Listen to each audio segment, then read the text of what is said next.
মিষ্টি বা রসমালাই আমরা তো কত ধরনেরই খেয়ে থাকি, কিন্তু সাবুদানার এই রেসিপিটি এই গরমে আপনার কলিজা পুরোপুরি ঠান্ডা করে দেবে।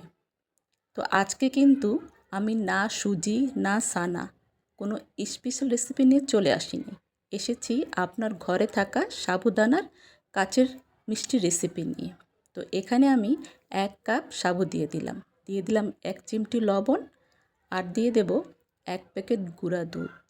গুঁড়া দুধটা দিলে কি হবে, আপনার মিষ্টির স্বাদটা কিন্তু দ্বিগুণ হয়ে যাবে।